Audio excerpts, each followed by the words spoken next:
Alam mo na ba ang bagong update ngayon sa Messenger?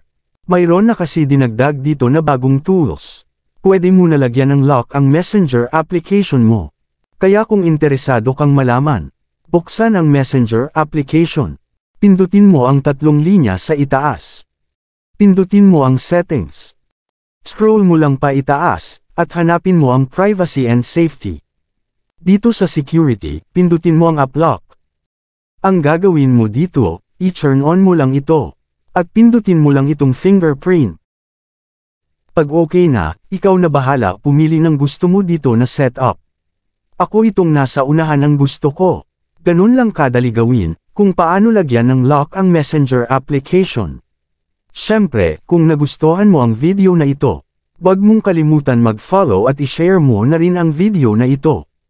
Maraming salamat po.